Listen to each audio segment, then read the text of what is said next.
Daripada handphone kamu hanya diam tergeletak, kamu sudah coba belum menelpon teman lama dan menanyakan kabarnya? Halo Jaya.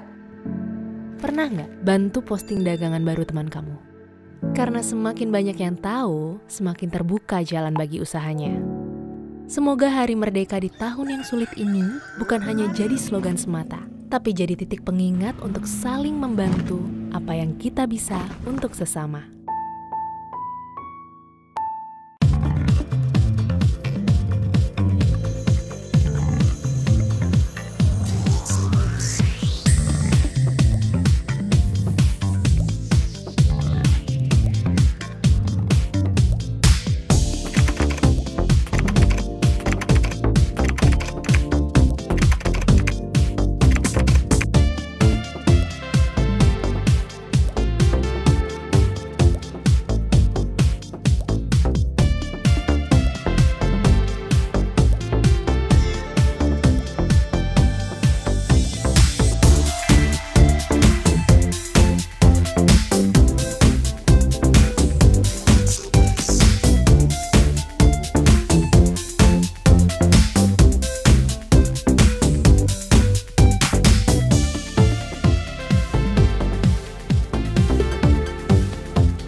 Selamat siang semuanya, semangat pagi.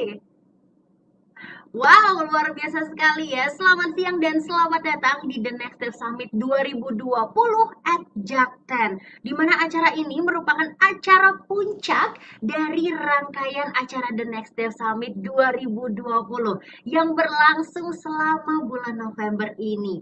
Nah teman-teman, perkenalkan saya Yeni sebagai MC yang akan menemani kamu sampai akhir acara nanti. Dan teman-teman, gimana kabarnya hari ini? Baik, semoga semua dalam keadaan sehat dimanapun Anda berada ya. Dan teman-teman, sesi kali ini kita akan membahas topik yang asik banget ya, yaitu Strategizing for Global Competitions, How to Elevate the Power of the Future Industry Leaders. Dan di sesi kali ini juga teman-teman, kita akan membahas mengenai persiapan strategi bagi para calon pemimpin masa depan. Dalam hal ini adalah kita para anak-anak muda. Dan di sesi kali ini teman-teman akan dipandu oleh Bapak Yanto Santoso, atau mungkin lebih akrab kalau kita sapa Kang Yanto ya. Tapi sebelumnya saya akan perkenalkan beliau terlebih dahulu teman-teman. Jadi Kang Yanto ini merupakan seorang penggila olahraga, di mana beliau ini pernah menjadi pesepak bola profesional saat mudanya. Nah, pada tahun 1995 teman-teman, Kang Yanto memutuskan untuk hijrah nih akhirnya menjadi karyawan di Starco. Nah, setelah 2 tahun bekerja untuk divisi marketing perusahaan Starco, beliau akhirnya memutuskan untuk pindah ke perusahaan plat merah. Udah tahu lah ya siapa ya. Yaitu adalah Telkomsel teman-teman. Dan Kang Yanto ini juga memiliki dedikasi hidup untuk terus berusaha menjadi orang baik dan memberikan kemanfaatan sekecil apapun buat orang banyak. Luar biasa banget ya. Langsung aja akan kita sapa. Semangat pagi Kang Yanto. Semangat pagi Yeni. Pagi. Kumaha Kang Damang? Alhamdulillah Yeni, gimana? Seger banget ya kelihatannya. Oh, pasti dong ya, Kang. Oke, Kang, dirimu ini lagi di mana? Di rumah masih WFH tuh ya dari bulan Maret sampai sekarang. Jadi Wah, perusahaan masih menerapkan WFH, tetapi bukan berarti kita nih sebagai karyawan diem aja. Full kadang waktu kita habis memang untuk bagaimana mendedikasikan diri untuk pekerjaan, untuk perusahaan, dan satu lagi untuk keluarga. Alhamdulillah. Iya. oke, kalau begitu Kang Yanto, saya akan langsung serahkan aja Kang Yanto untuk memandu sesi diskusi kali ini, Kang Yanto ya. Silahkan. Oke, thank you Yeni. Dan tentunya ini memang bagian saya, bagian aku untuk bagaimana memandu 1 jam ke depan. Dan aku ingin menyapa dulu kepada semua penonton. Wah, penonton ya saat ini ya. Assalamualaikum warahmatullahi wabarakatuh. Selamat siang semuanya dan tetap semangat pagi. Aku berharap dan berdoa mudah-mudahan semua penonton dimanapun Anda berada dalam keadaan sehat walafiat. Pandemik masih berjalan, pandemik masih juga belum sirna dari muka bumi ini, khususnya di Indonesia. Tapi kita berharap mudah-mudahan dalam waktu dekat, mudah-mudahan informasinya di Q1 2021 katanya sudah sirna karena vaksin sudah ditemukan. Tapi mudah-mudahan sebelum Q1 2021 pun sudah hilang lah ya. Perkenalkan tadi sudah Yeni juga sampaikan, aku Kang Yanto KY untuk memandu acara kali ini. Jadi ngomongin tentang leadership, milenial akan menjadi pekerja yang kuat. Mereka yang mempunyai keterampilan yang tepat akan banyak pasti diminati oleh banyak institusi atau perusahaan. Tapi di sisi lain, anak muda masa kini juga menghadapi tantangan yang pasti akan berbeda-beda tuh. Kalian harus mempersiapkan diri untuk bersaing di dunia kerja yang semakin ketat dan bersiap menjadi pemimpin di masa depan. So, bagaimana strateginya untuk dapat bersaing di tingkat global? Bagaimana meningkatkan power kita nih di dunia industri? Tadi Yeni udah sampaikan strategy for global competition, how to elevate the power of the future industry. Harapan kami, harapan program ini adalah, satu, mengapa harus kita memiliki jiwa kompetitif, jiwa korsa, jiwa pejuang yang tangguh untuk anak-anak muda. Bagaimana dapat bertahan di dunia industri saat ini, terlepas dari segala tantangan dan keterbatasan. Bagaimana menyiapkan diri kita untuk memiliki jiwa kepemimpinan yang sebenarnya di masa kini, di masa yang akan datang, dan apa saja yang harus dimiliki. Apakah cuma hanya skill atau knowledge sajakah? Atau ada faktor-faktor lain sebagai penopang dalam kesuksesan karir kita? Kita akan membahas bagaimana menciptakan pemimpin-pemimpin tersebut. Dan di sesi ini, saya akan ditemani oleh seorang yang sangat istimewa dan sudah tidak asing lagi bagi kita semua, yaitu Bang Handri Satriago. Oke, sebelum saya menyapa beliau, saya ingin memperkenalkan, merimain kembali siapa Bang Handri. Bang Handri ini adalah seorang doktor, seorang CEO termuda di dalam suatu perusahaan terbesar, tertua di dunia, yaitu GE, General Electric. Beliau pernah menjabat sebagai GEO General Electric sejak tahun 2010 sampai dengan saat ini. Di tahun 20 tahun berkarir di GE, Bang Handri pernah menjalankan berbagai tanggung jawabnya, seperti di GE Internasional, GE Lighting ASEAN, terus GE Power System Asia Pasifik, dan akhirnya menjadi CEO General Electric. Bang Handri memiliki perhatian yang sangat tinggi di bidang pendidikan dan volunteerism. Makanya Telkomsel beberapa kali itu mengundang beliau, bahkan menjadi bagian perjalanan program selain NextDev. Beliau juga perjalanannya adalah Indonesia Next untuk membentuk digital leadership, membangun anak-anak muda yang kreatif. Terus di waktu senggangnya Bang Handri ini selalu menikmati proses belajar mengajar. Beliau terdaftar sebagai Dewan Penasehat dan dosen pasca sarjana di berbagai universitas di Indonesia. So, ingin tahu penghargaannya? Satu, beliau pernah menjadi Executive of the Year 2014. Steve Award Asia Pasifik, terpilih menjadi Person of the Year 2017 oleh majalah Globe Asia, dan Handri juga telah menerbitkan 2 buku yang katanya sih aku sebetulnya belum baca nih. Pernah menjadi national bestseller. Judulnya itu Sharing 2014 dan Sharing yang kedua 2015. Oke, penasaran kan bagaimana kita ingin mendengarkan beliau memberikan inspirasi yang kuat? Saya akan manggil langsung saja Bang Handri. Mana Bang Handri? Assalamualaikum Bang Handri. Waalaikumsalam Kang Yanto. Apa kabar? Baik Bang Handri. Baik. Seger banget. Kita sama-sama putih Bang. Sama-sama putih. Masih ingat Bang? Yang ini Bang, Indonesia Next Bang. Masih dong. Anak-anak muda sekarang alhamdulillah Bang, Indonesia Next sudah 5 tahun berjalan. Dan tentunya karena salah satu motivasi yang terkuat adalah mereka salah satunya ingin ketemu dengan Bang Handri lagi, Bang Handri, gimana? Ngomongin terkait dengan kepemimpinan saat ini gitu ya. Ini kan banyak faktor, ini banyak hal. Tidak hanya melihat bahwa pemimpin itu cuman hanya di perusahaan saja. Dalam kehidupan sehari-hari kita pun di keluarga kita pemimpin.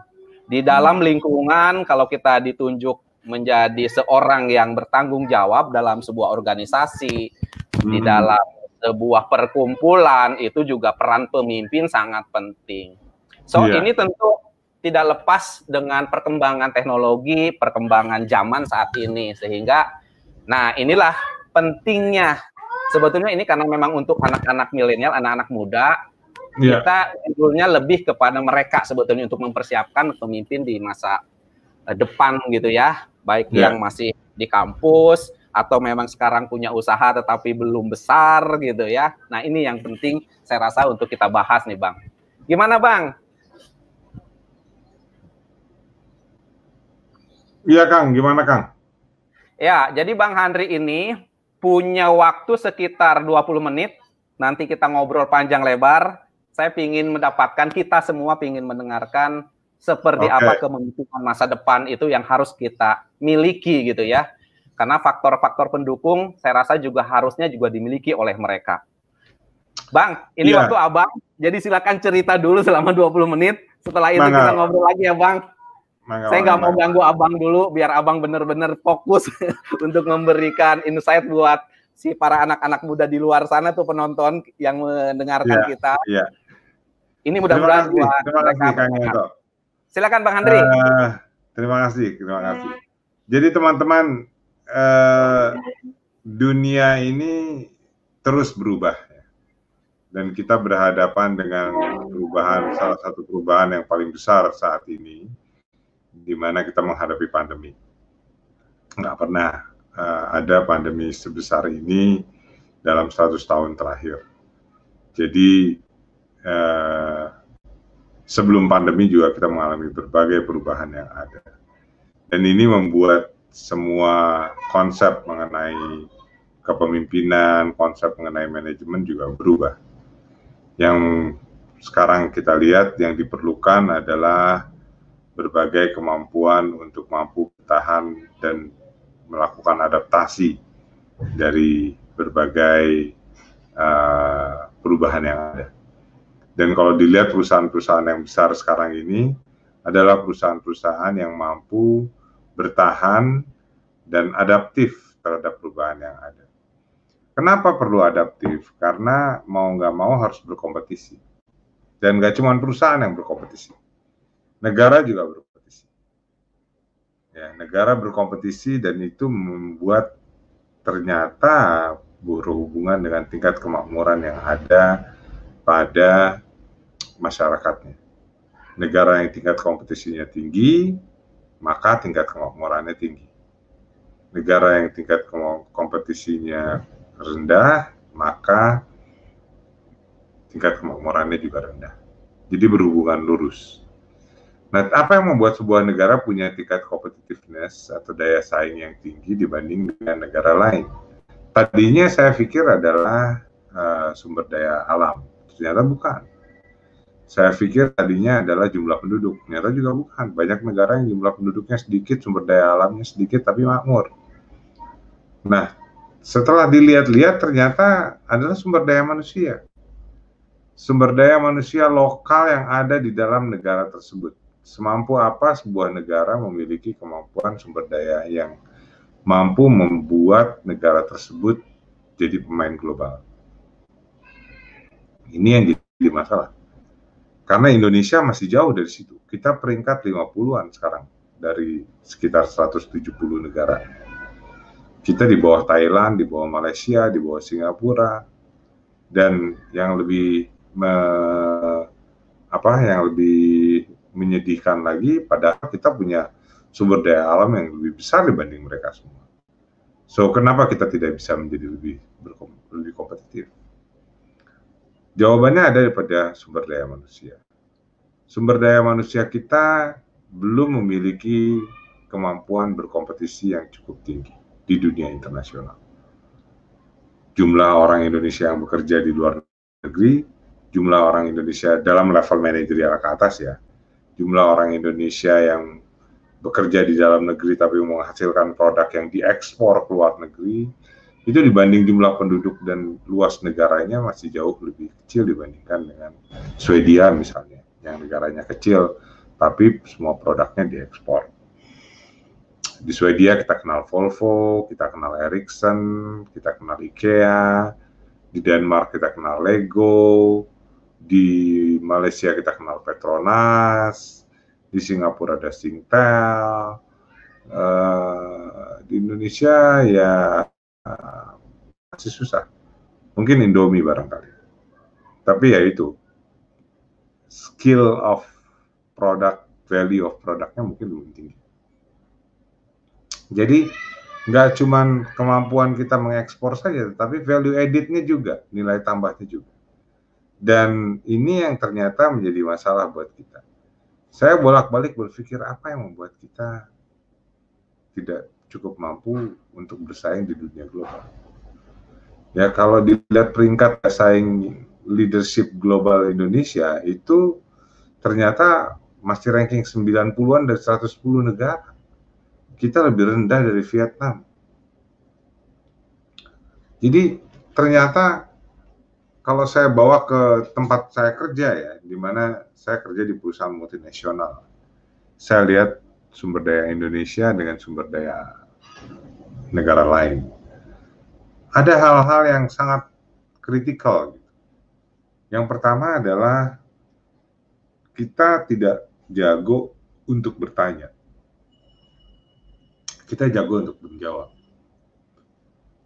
Padahal kita diperlukan kemampuan untuk bertanya, untuk bisa mengeksplor sesuatu. Kita perlu kemampuan untuk mengeksplorasi dan punya curiosity, punya kekepoan yang positif gitu. Jadi kepo pengen tahu apa yang terjadi, kenapa kayak begini, kenapa kayak begitu, kenapa nggak begini, kenapa nggak melakukan hal yang berbeda. Jadi kita nih senang kalau mampu meniru sesuatu yang sudah dikerjakan orang lain. Sementara negara yang daya saingnya tinggi mampu meniru, mampu bangga, senang kalau mereka mampu menghasilkan sesuatu yang berbeda dengan yang sudah ada. Nah ini yang sekarang diperlukan oleh kemampuan kita, kemampuan bertanya dan menghasilkan ide. Jadi kemampuan menghasilkan ide itu hanya muncul ketika kita punya curiosity, punya questioning, punya kemampuan experimenting, dan punya kemampuan untuk networking. Baru dia akan muncul ide-ide yang luar biasa. Bukannya nggak ada tapi kurang banyak. Saya punya menti, teman-teman yang di Salatiga itu menghasilkan mesin CNC, sudah diekspor. Padahal mereka cuma lulusan SMK. Mereka memenangkan kejuaraan yang dibuat oleh GE Global tahun 2012. Mengalahkan profesor dari Swedia, dari Oxford, dan sebagainya. Padahal cuma lulusan SMK. Jadi kalau mampu sih mampu. Cuman nggak banyak. Karena mentalitas itu kita tadi, mentalitas kita adalah mentalitas meniru, bukan mentalitas untuk mampu menghasilkan sesuatu. Dan ini yang sekarang menjadi PR kita. Jadi ada 4E kalau buat saya, seorang leader itu yang kita butuhkan, ya, yang bisa dijadikan acuan buat kita. Kemudian nanti habis itu kita diskusi. 4E dan 4E ini adalah hal yang wajib dimiliki oleh leaders untuk mampu berkompetisi di dunia industri sekarang ini. Yang pertama punya energi untuk mengeksplorasi sesuatu, punya energi untuk passionate terhadap sesuatu yang baru, punya energi untuk membuat sesuatu yang berbeda, punya energi untuk mengalahkan seseorang, untuk bersaing dan bisa membuat hasil yang terbaik. Jadi ada apinya gitu. Banyak orang yang nggak punya nih apinya, udah deh gue segini aja deh, apa adanya aja lah, cukuplah segini. Ya nggak bakalan maju-maju Indonesia. Kita harus punya energi untuk memutus siklus yang sudah sekian lama ada di Indonesia. Jadi anak-anak muda ini harus mampu menjadi leaders yang mampu membuat sesuatu yang baru, yang nggak ngikutin lagi generasi-generasi sebelumnya, yang nggak lagi birokratis. Ya orang semua sekarang bersaing dengan kecepatan, speed ya. Kalau dilihat perusahaan-perusahaan yang maju sekarang adalah perusahaan yang speednya tinggi, yang kemampuan beradaptasinya tinggi dan kemampuan menghasilkan idenya cepat. Nah itu adalah kayak Amazon, Google, Facebook, Alibaba, Tesla, nggak berhenti menghasilkan sesuatu. Netflix. Nah, jadi energi itu yang dibutuhkan.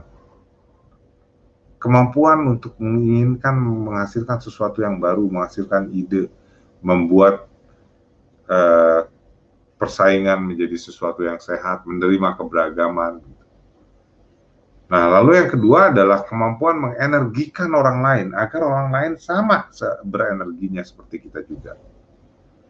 Ini penting sekali karena untuk menjadi seorang leaders itu harus lead self, lead others, and lead business. Sekuensinya begitu. Kita nggak akan bisa melead others kalau belum bisa melead diri sendiri. Tadi energi adalah lead self. Kemudian energize adalah lead others dan lead business juga. Lead others itu harus dengan konsep bukan lagi anak buah. Anak buah itu udah konsep usang, harus diganti. Anak buah bahasa Inggrisnya aja nggak ada. Masa fruit child kan nggak mungkin. Yang kita punya adalah tim. Yang kebetulan tim ini report ke kita. Nah, jadi kalau konsepnya tim, Anda punya tanggung jawab untuk mengembangkan mereka.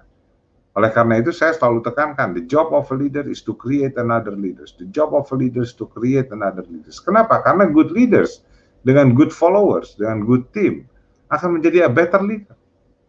Sementara good leaders dengan bad followers akan menjadi bad leaders. Bad followers adalah yang cuma ngikut doang, yes sir, yes pak, asal bapak senang, nggak punya ide, nggak punya kemampuan untuk menghasilkan sesuatu yang berbeda, nggak punya keinginan untuk men-challenge. Itu bahaya sekali kalau buat saya ya. Jadi ini yang kemudian menjadi challenge dari teman-teman di BUMN. Wah Pak, tapi kalau di tempat kita kan harus sesuai dengan bosnya. Nah ini yang kemudian saya bilang tadi, leader-leader sekarang ini harus punya energi untuk memutus itu. Ketika dia jadi leaders, dia berusaha untuk menciptakan timnya yang berani untuk berbeda, berani untuk men-challenge dia. Gitu. Jadi energi satu, kemudian energize yang kedua, yang ketiga adalah edge. Punya edge itu edge pinggiran ya. Seringkali leader itu ada diri di pinggir. Dia harus mengambil keputusan di masa yang susah. Dan itu tidak gampang, karena banyak yang gagal di sini. Untuk berani mengambil keputusan di masa yang susah, dia harus berani juga mengambil keputusan secara non-populis. Dia harus berani tegak ketika menghadapi pilihan antara integritas dengan tekanan yang lainnya. Dia harus berani berdiri tegak untuk memperjuangkan idealismenya. Dia nggak dapat proyek, tapi kita berjalan dengan integritas. Nah itu leaders yang sekarang dibutuhkan seperti itu. Udah nggak ada lagi yang leaders tanpa integritas, itu nggak bisa lagi saat ini. Yang terakhir adalah execute. Jadi tadi energy, energize, age, kemudian terakhir harus execute. Sejago apapun seorang leaders, kalau dia cuma bisa ngomong doang, nggak bisa mengeksekusi, itu nggak akan jalan. Numbers itu penting, harus tetap dihasilkan, harus tetap bisa dicapai. Target itu, KPI itu ya harus dicapai. Kalau enggak, orang akan mikir, wah ini bos cuma bisa ngomong doang nih, nggak bisa menghasilkan, nggak bisa memberikan bukti. Role model itu adalah do what you say, walk the talk. Nah, jadi itu 4E yang saya sebut sebagai sesuatu yang penting saat ini, yaitu energy, energize, age, dan execute. Dalam 24 tahun saya bekerja dan 10 tahun terakhir sebagai CEO, saya merasa menemukan yang kelima, yang patut dimiliki oleh leaders zaman sekarang, yaitu endurance, daya tahan. Nah, untuk menceritakan endurance, saya ceritakan tentang pengalaman saya. Saya ini pernah ditanya mahasiswa dulu, Pak, udah berapa tahun duduk di kursi roda, Pak? Saya bilang 33 tahun waktu itu. Usia saya 17 tahun ketika saya kena kanker limfoma non-Hodgkin. Terus tanya lagi sama mahasiswa itu, gimana caranya Pak menjalani hidup dengan kursi roda selama ini? Waduh, saya bingung juga tuh jawabnya gimana, karena saya nggak pernah pikirin gimana caranya. Lalu saya bilang gini deh, saya pikirin dulu, nanti selama ini saya cuma mikir ya gimana jalaninnya aja gitu. Ya jalan aja, mengalir aja, tapi nanti saya pikirkan siapa tahu ada beberapa poin yang bisa saya bagi, lalu saya akan posting di Instagram saya. Jadi teman-teman kalau mau lihat, saya posting di Instagram saya tuh ada itu jawaban. Yang pertama, harus punya faith, keyakinan. Keyakinan bahwa apapun yang kita terima sekarang adalah yang terbaik yang diberikan Allah, dan kita akan dapat pelajaran dari situ. Dan Allah pasti akan memberi jalan. Saya tahu bahwa ini lebih gampang diucapkan daripada dijalankan, paham saya.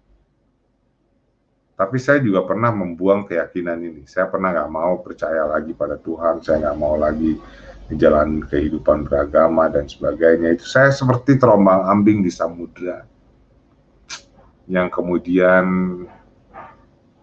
nggak jelas, timbul, tenggelam.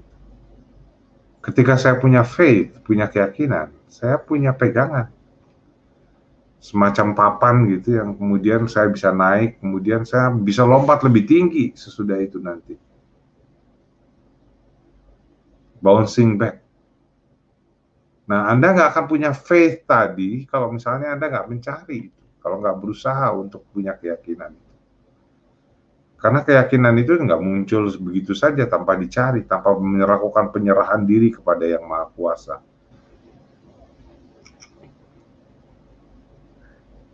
Jadi itu yang pertama, faith. Yang kedua, punyalah friends, teman.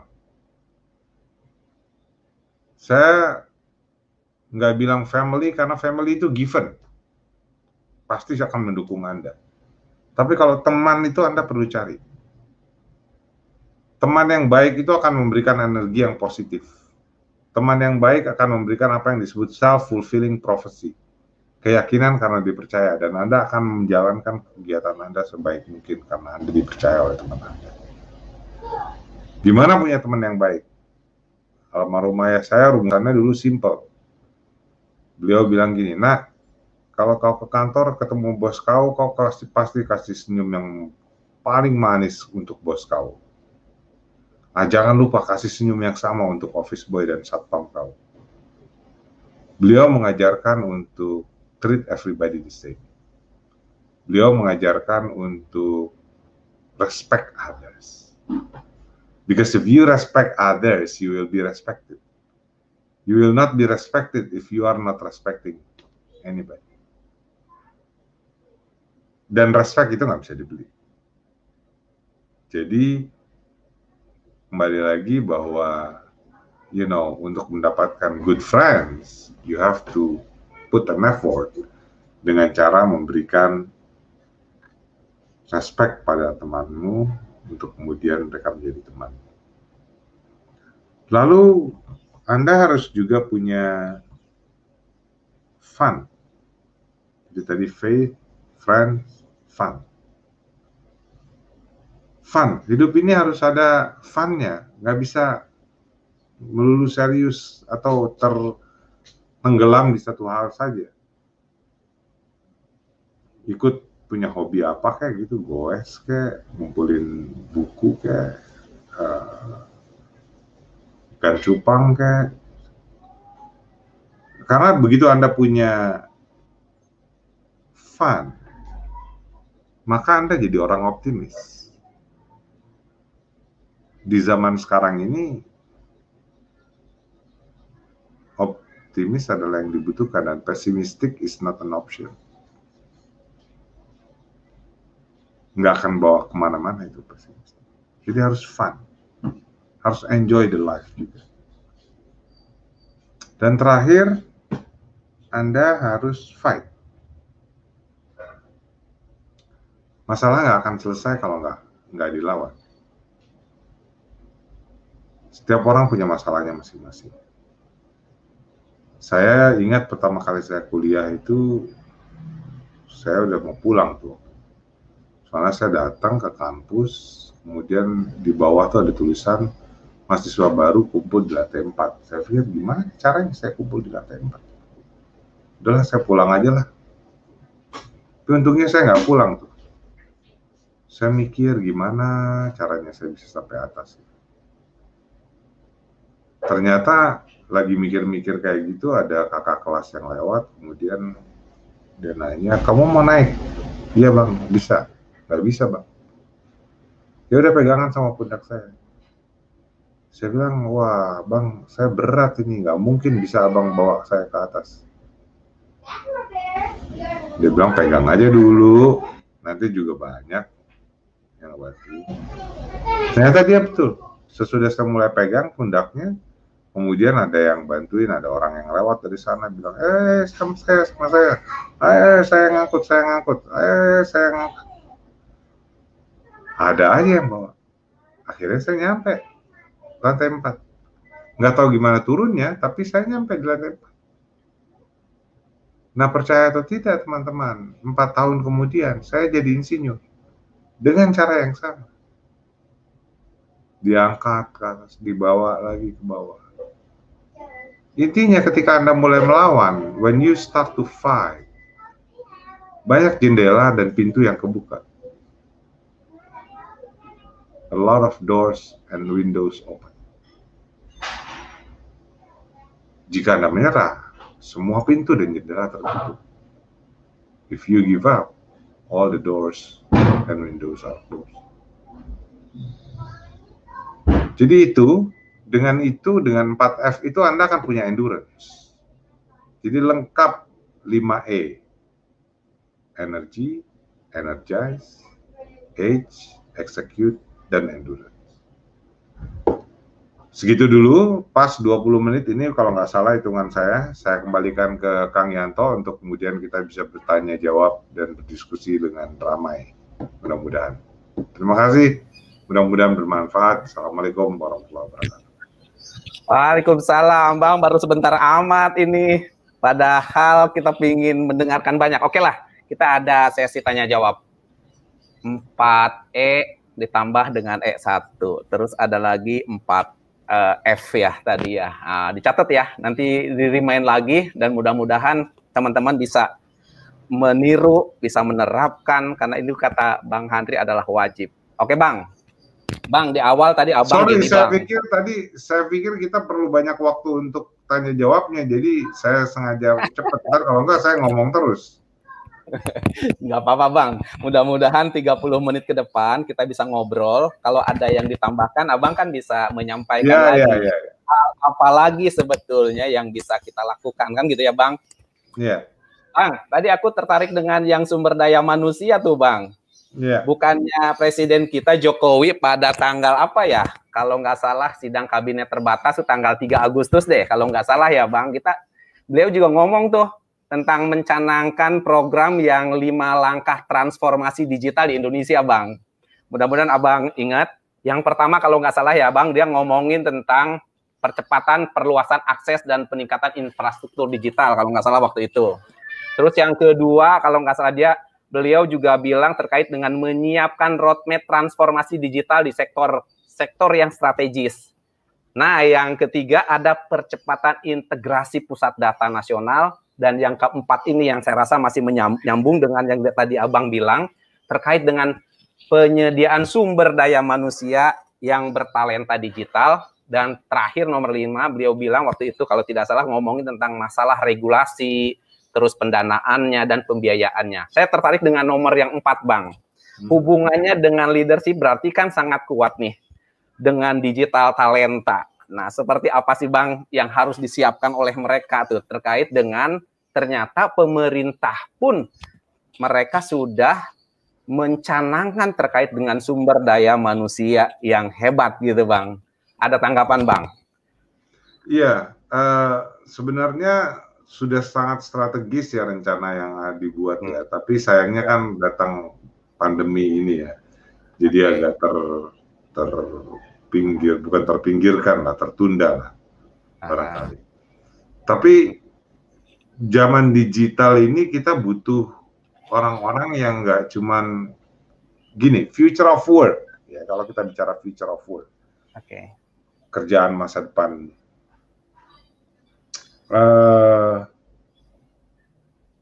Dalam setiap sejarah revolusi industri itu jumlah pekerjaan yang hilang itu ternyata lebih sedikit dibandingkan dengan jumlah pekerjaan baru yang muncul. Jadi peluang masih cukup besar dong Bang? Peluangnya sangat besar. Permasalahannya adalah the quality of job. The quality of job yang juga menuntut the quality of skill, ya kan? Karena digital ini misalnya menghasilkan Gojek, Grab, right? Jadi pengemudi Gojek, jadi pengemudi Grab itu adalah pekerjaan karena munculnya disrupsi karena adanya digital. Tetapi apakah itu pekerjaan yang menghasilkan added value tinggi? Apakah pekerjaan yang high skill?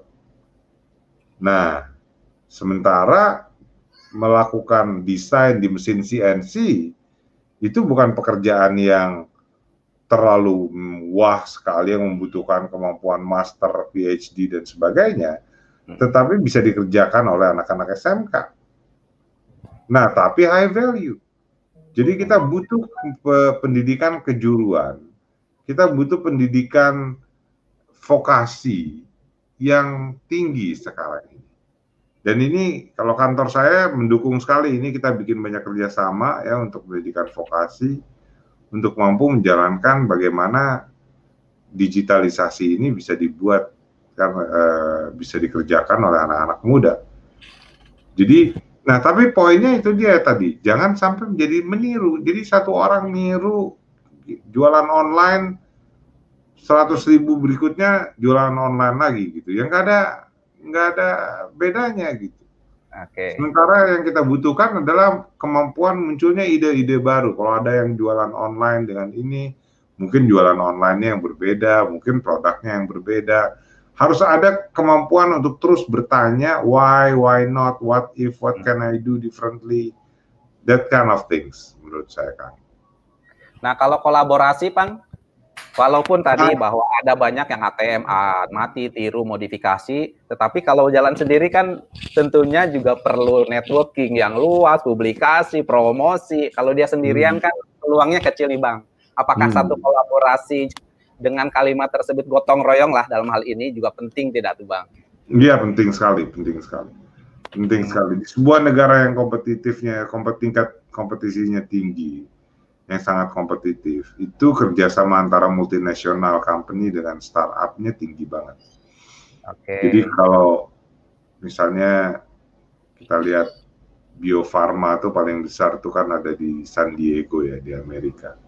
Itu perusahaan-perusahaan obat terkenal di sana tuh banyak berhubungan dengan lab-lab yang dibuat oleh anak-anak muda tuh untuk melakukan pengujian atau pendevelopan atau apa dan sebagainya. Begitu juga di MIT itu ada MIT Media Lab. Di situ banyak sekali kerjasama dengan startup-startup yang memang isinya anak-anak muda.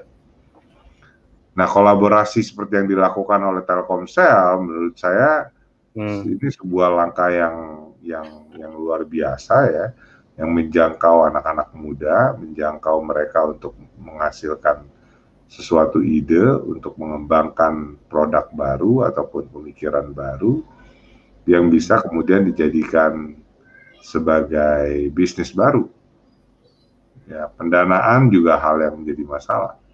Tapi kalau pendanaan, kalau idenya bagus, sekarang ini pendanaan kok kayaknya, kalau saya ya bilangnya kok nggak susah ya. Karena ada aja ya yang bisa, yang mau mendanai sesuatu saat itu. Berarti perlu networking juga Bang, kalau gitu Bang. Networkingnya yang perlu kuat. Iya, perlu dikencengin itu, biar orang trust terhadap mereka. Betul. Bang, ada faktor lain nggak sih Bang sebetulnya buat anak-anak muda kita saat ini? Saya sering ngobrol sama orang tua nih Bang yang sudah sepuh betul-betul. 88 tahun orang tua saya masih ada. Dan apa yang memang harus ditambahkan? Dia pernah bilang bahwa attitude Bang salah satunya Bang. Nah hubungannya dengan attitude ya, anak-anak muda sekarang seperti apa tuh Bang di mata kacamata Bang Handri ini? Kalau saya sih, saya menerima keberagaman yang ada. Jadi ada yang bilang anak-anak milenial tuh males, gampang bosen, pindah-pindah kerja, nggak fokus, main gadget terus. Nah tiap generasi ya sama, beda kan. Generasi kita juga waktu masuk juga kan beda dengan generasi sebelumnya. Nah ini tugasnya leaders untuk membentuk attitude itu. Jadi jangan kebalikannya, jangan disuruh anak mudanya yang suruh berubah ngikutin apa yang mau leadersnya, tapi leadersnya datang ke anak mudanya, bilang, kalian begini dong, kita kalau nggak begini nggak kerjasama nih, nggak kolaborasi ntar kita. Ini yang kita perlu lakukan. Nah, we have to talk on the same language dengan mereka. Jadi yang berkorban memang harus, kalau saya ya, kalau ditanya ya, saya adalah leadersnya. Leadersnya yang harus, karena the job of a leader is to create another leader. Kalau ngarepin anak mudanya yang berubah dengan tiba-tiba, ya mereka juga ngelihat contoh. Ya kan? Kita punya role model cukup nggak? Nah, kalau misalnya kita pengen mereka punya attitude yang kuat, attitude yang bagus, kemudian mentalitas yang bagus, kita yang harus terjun untuk ikut membantu dan membimbing mereka untuk punya itu. Saya melihat keberagaman anak-anak milenial sih nggak ada masalah, karena tiap generasi berbeda. Tinggal bagaimana menyikapinya ya Bang, dengan bijaksana dari leader role modelnya itu tadi. Betul. Berarti jangan salahkan anak muda ketika ada satu komunitas, institusi ataupun perusahaan ternyata tidak beradaptasi dengan yang terjadi saat ini gitu ya. Kalau ternyata malah akhirnya mereka tidak bisa maju dalam proses usahanya gitu Bang. Bisa nggak dikatakan seperti itu Bang? Nggak soal salah menyalahkan ya, tapi menurut saya semua orang terlibat dalam pembangunan ini. Jadi jangan dibebankan kepada satu pihak saja, tapi semua orang harus sama-sama terlibat dalam pengembangan ini. Gotong royong yang tadi ya Bang. Bang, gini, kita kan ngomongin tentang Telkomsel tadi sedikit. Nah, Telkomsel dalam waktu yang tidak relatif lama ketika terjadi pandemik ataupun terjadi era digital saat ini, ternyata di Telkomsel ini juga menanamkan terkait dengan digital culture-nya gitu Bang. Ada 7 digital culture yang dilakukan oleh Telkomsel. agility, eksperimental, terus apa open mindset gitu, anticipatory, networking gitu ya, dan juga innovation yang dilakukan oleh Telkomsel tuh. Nah, dengan 7 digital culture ini masih ada nggak Bang yang harus disiapkan khususnya buat para anak-anak muda yang calon pemimpin di masa kini dan masa depan, Bang? Eksekusi, Mas. Oh iya, tadi sorry. Karena kalau semuanya bagus, terus nggak dieksekusi, nggak berani bereksperimen gitu ya, nggak berani mencoba melakukan langkah pertama, ya muter-muter di situ aja kita. Kan jadi slogan aja. Ketika kita ngelihat negara-negara dan industri yang sekarang maju, kan mereka keberhasilannya karena mereka melakukan eksekusi. Mereka belajar dari proses sesudah mereka bereksekusi. Ya kan? Menurut saya sih itu yang penting ya. Kayak misalnya networking. Bahasanya keren. Sekarang pertanyaannya sejauh mana networking sudah dilakukan? Seluas apa network yang Anda punya? Ini negara ada bersekian ratus ini. Apakah sudah punya koneksi di berbagai negara? Atau cuma masih networking sebagai pemain lokal saja? Apakah sudah berani untuk mencoba menjual, menghubungi pembeli dari luar negeri? Apakah sudah berani untuk berkolaborasi dengan pemain dari luar negeri? Nah itu loh. Beberapa dari teman-teman saya yang melakukan startup berani melakukan itu dan mereka maju sekali. Tapi tentu harus ada target dong Bang, goals-nya yang harus dicapai apa saja, visi misinya? Iya dong. Iya. Bang, kapan sih Abang maaf ya Bang, tadi pas waktu terjadi kecelakaan dengan fisik Abang gitu ya, berapa lama recovery itu untuk meyakinkan diri itu ya? Ini ngomongin terkait dengan keyakinan tadi ya, ternyata bahwa kita harus ya syukur nikmat, ternyata hal-hal yang memang apa yang bisa dilakukan untuk terbaik untuk diri kita, untuk lingkungan kita. Boleh cerita dong Bang, buat menginspirasi anak-anak muda, yang maksudnya ada beberapa anak muda di sana juga tidak mempunyai kenormalan ataupun kesempurnaan secara keseluruhan gitu, termasuk dengan fisik. Sorry ya Bang, Iya. Dong diceritakan Bang untuk menginspirasi. Iya, saya tuh sempat down itu beberapa bulan lah. Sempat marah, sempat sedih, sempat gak mau ngapa-ngapain gitu. Saya ingat pokoknya saya nggak mau keluar rumah, nggak mau keluar kamar, nggak mau ketemu orang. Sampai akhirnya satu hari ayah saya dobrak pintu kamar itu. Kemudian beliau bilang bahwa, nah hidup itu pilihan lah.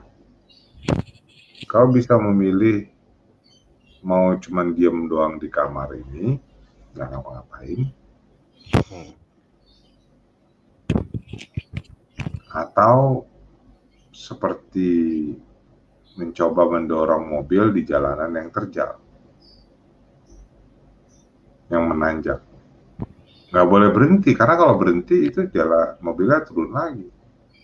Harus coba dorong terus sampai di atas. Capek nggak apa-apa, jangan berhenti, pelan dorongnya, tapi harus tetap dorong. Kalau suka ngumpulin kupu-kupu, nggak mungkin kupu-kupunya masuk ke dalam kamar ini untuk dikumpulin sama kamu. Kalau suka main drama, nggak mungkin orang main drama di kamar ini, kecil gini kok. Jadi harus berani melakukan sesuatu. Nah, sesudah beliau pergi, itu saya punya semangat baru tuh, Kang Yanto. Saya langsung keluar kamar, kemudian bilang sama ibu saya, Ma, tolong panggilkan taksi, aku mau sekolah. Sejak hari itu saya dorong tuh mobil saya, nggak pernah berhenti sampai sekarang. Susahnya setengah mati. Tapi kalau saya berhenti, mobilnya ntar turun lagi, susah lagi dorongnya ke atas. Jadi memang apa ya? Semuanya berpulang kepada kita, apakah kita mencoba melawan keterbatasan kita atau kita diam dan tidak mau melakukan sesuatu. Kalau soal jalan, saya yakin Allah akan memberikan jalan. Oke. Masalahnya adalah berani atau tidak menjalani pertandingannya. Gitu. Berarti Gitu Bang, kan? keberhasilan Abang juga sebetulnya ada faktor lain ini ya, bahwa ada pilihan yang diberikan oleh seorang leader, dalam hal ini orang tua Abang tuh, orang tua dalam hal ini Bapak gitu, memberikan pilihan ya, mau menjadi winner atau loser kan dalam hal ini. Malah saya terinspirasi dengan Bapak Abang tuh Bang, sebetulnya salah satunya lagi. Jadi punya apa ya, punya ya daya pikat, daya sentuhan, daya pilihan yang dikembalikan kepada kita. Dan prosesnya adalah kembali kepada diri kita sendiri, betul ya Bang? Iya, iya. Alhamdulillah. Ini ada pertanyaan dari audiens nggak? Ada sih sebetulnya, ada beberapa titipan nih Bang. Ayo, mangga tuh. Titipan nih dari audiens nih. Tadi juga sama sebetulnya, itu titipan ataupun pertanyaan dari audiens Bang. Nih ada ini yang agak lumayan berat nih Bang. 4 tahun sudah MEA itu apa? Masyarakat Ekonomi ASEAN ya. Menurut Pak Handri, apakah pemuda Indonesia sudah melewati kompetisi tersebut dengan baik hingga saat ini? MEA itu apakah peluang, apa ancaman buat kami anak muda? Bang, ini agak berat nih Bang. Silakan Bang. Dua-duanya ya. Dia setiap perubahan itu kan adalah ancaman dan juga peluang. Jadi dia selalu datang dengan dua muka, ancaman dan juga peluang. Tinggal gimana kita ngelihatnya. Kalau menurut saya sih kita belum bisa bersaing dengan baik. Kita masih kalah dari Malaysia, kita masih kalah dari Vietnam. Ini sekarang Cina dan Amerika perang dagangnya akan terus atau tidak, kita nggak tahu dengan presiden baru. Tapi apapun ceritaannya, ya mungkin tidak akan seperti dulu lagi ceritanya. Nah, orang berlomba-lomba untuk memindahkan pabriknya dari Cina. Seberapa banyak yang bisa ditampung di Indonesia? Itu semua sangat tergantung pada kemampuan sumber daya manusia. Infrastrukturnya udah dibikin. Iya. Infrastrukturnya udah dibikin. Nah, tapi kalau pabriknya itu nggak ada yang bisa ngejalanin dengan baik, atau orang-orang yang suruh untuk bekerja di pabrik itu tidak memiliki kualitas yang sebaik, ya nggak bisa. Tidak memiliki attitude yang baik, itu ya nggak bisa. Nah, itu yang menjadi tantangan, yang selalu menjadi tantangan kita sekarang, dan selalu saya ingatkan di setiap sesi di mana saya bicara mengenai competitiveness. Are we competitive enough in ASEAN? We are not. We are not yet. We have to upgrade ourselves dengan baik. Bahasa Inggris itu kita masih kacau balau tuh, masih banyak anak muda yang kacau balau bahasa Inggrisnya. Padahal itu adalah syaratnya untuk bersaing di dunia internasional. Kemudian pengetahuan umumnya, pengetahuan umum terhadap apa yang terjadi di dunia secara global, kemudian bacaan yang kita punya, skill yang kita miliki, kemampuan untuk berpikir berbeda. Nah, itu semua hal-hal yang dan yang paling penting lagi, kepercayaan diri, bahwa kalau untuk di Indonesia, gue yang paling ngerti nih di Indonesia gimana cara ngejalaninnya.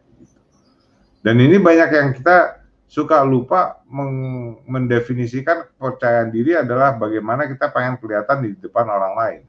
Padahal kepercayaan diri itu adalah mentalitas, mindset untuk terus belajar. Saya dulu ya pegang mic itu suruh bicara di depan umum, takutnya setengah mati.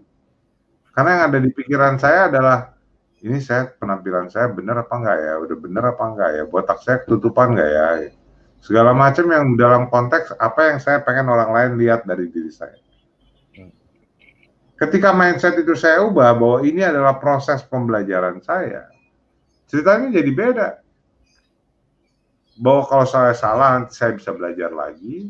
Bahwa kalau misalnya saya nggak berhasil sekarang, bisa untuk nanti habis ini berhasil karena saya belajar dari sini, saya akan jalani ini. Dan ketika itu saya pakai mindsetnya, jalan loh Kang. Gitu. Jadi saya pegang mic, saya mulai bisa bicara, saya mulai bisa berani punya jam terbang bicara di depan umum, dan bisa jadi public speaker. Sampai sekarang Bang, alhamdulillah dong Bang. Alhamdulillah sampai sekarang. Oke, keren Bang. Bang, ada lagi nih Bang. Dari audiens juga Bang, pertanyaannya nih Bang. Ini seberapa besar nih peluang kami sebagai anak muda katanya ya memberikan perubahan di masa depan. Apalagi kondisi saat ini kan masih belum penentu gitu ya dengan adanya pandemi gitu ya. Prediksinya masih sulit gitu, ekonomi sulit, industri-industri yang lain juga kena dampaknya gitu. Sehingga buat mereka seperti apa sih Bang untuk memberikan perubahan tersebut? Apa yang mereka harus lakukan Bang? Saat ini mungkin yang perlu dilakukan adalah jangan kehilangan semangat untuk harus punya endurance ya untuk tetap berkarya, untuk tetap mikir mau ngapain. Saya selama pandemi berusaha nyelesain buku, belum selesai tapi berusaha nyelesain buku. Selama pandemi ini stres banyak karena nggak bisa kemana-mana, nggak ketemu teman, nggak ketemu ini. Tapi berusaha untuk bikin acara belajar bareng-bareng via online. Case study gitu. Jadi try untuk menghasilkan sesuatu yang positif. Itu yang paling penting. Jangan kehilangan semangat Anda untuk hidup, dan ya kalau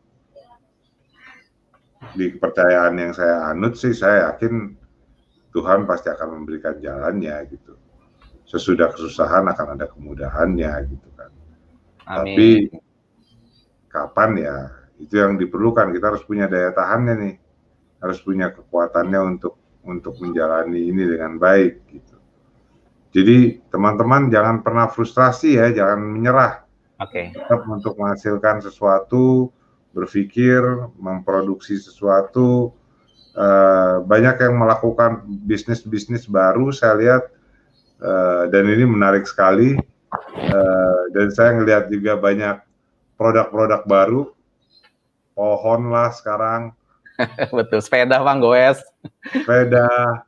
Macam-macam, dan itu menurut saya suatu kreativitas gitu. Betul. Nah ada ini kalau misalnya bisa dikembangkan sampai ke luar negeri kan, wah hebat kan. Jadi nggak cuma Indonesia, bisnis logistiknya juga masih jalan dengan baik. Betul. Oke Bang, kita sepertinya akan masuk ke pertanyaan terakhir nih Bang. Dan yang bertanya tadi saya akan kasih buku sharing yang kedua ya Bang. Terima kasih. Oke Bang, pertanyaan terakhir adalah ini. Ini sangat penting buat mereka nih. Seberapa pentingkah sumbangsi milenials terhadap kemajuan negara kita Bang? Ya penting lah, ini kan zamannya Anda. Penting banget. Betul banget, kumahanya Bang ya. Kalau misalnya Andanya nggak bener, wah negaranya kacau. Exactly. Makanya Anda harus kompetitif, Anda harus berubah mindsetnya, Anda harus melek digital, baca, punya network yang kuat, dan nggak takut untuk berbeda pendapatnya gitu. Jangan semuanya pengen disatuin pendapatnya. Nah sekarang yang jadi masalah adalah orang sekarang berusaha untuk menyeragamkan semuanya. Ya, kalau semuanya seragam nanti gimana tukar pikirannya? Nggak ada dong tukar pikirannya gitu. Jadi kita harus respect perbedaan yang ada dan siap untuk berbeda gitu.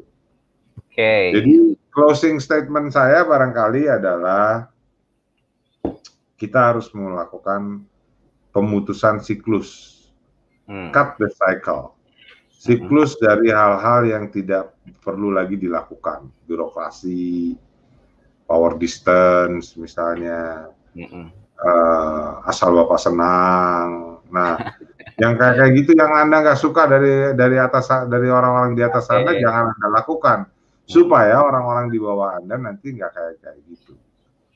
Itu Kang Yanto, mudah-mudahan bermanfaat. Sampai ketemu lagi, sampai ketemu teman-teman. Baik, waalaikumsalam. Bang Andri, terima kasih banyak atas sharing ilmunya yang luar biasa. Dan mudah-mudahan program Next Step Summit 2020 yang memang kerjasama juga dengan programnya Jakten ini bisa menginspirasi banyak anak muda tadi dengan sharing 1 jam, alhamdulillah.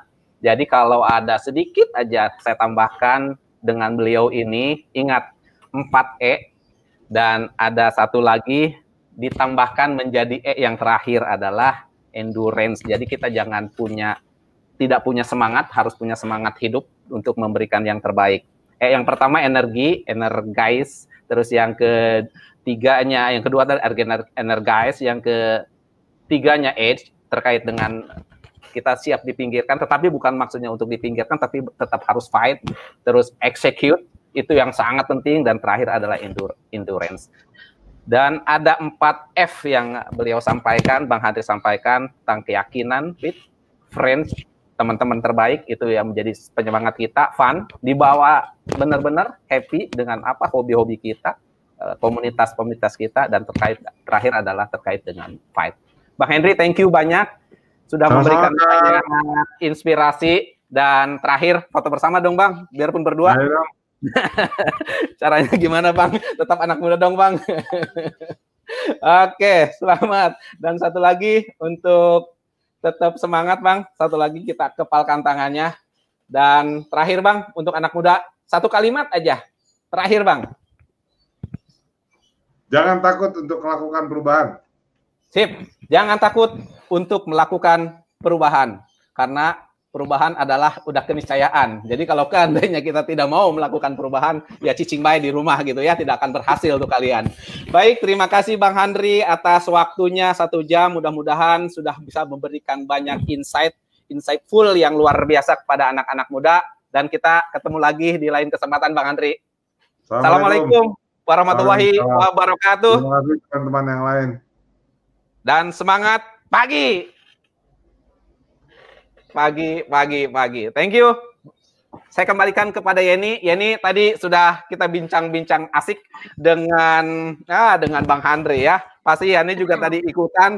Aduh, aku sebetulnya nggak cukup Yeni kalau cuma 1 jam. Pinginnya sih. Saya juga merasa begitu, betul. Aduh, saya sampai dengan banyak banget sebetulnya pertanyaan yang pingin ditambahkan kepada beliau. Tapi 1 jam tentunya sudah bisa kita ambil banyak manfaat di dalamnya. Yeni, aku kembalikan kepada host yang sebenarnya di acara ini. Terima kasih banyak ya Kang Yanto ya, luar biasa, terima kasih. Begitu juga untuk Mas Henry, terima kasih. Dan sampai jumpa di lain kesempatan ya Kang Yanto, sehat selalu. Sami-sami Yeni.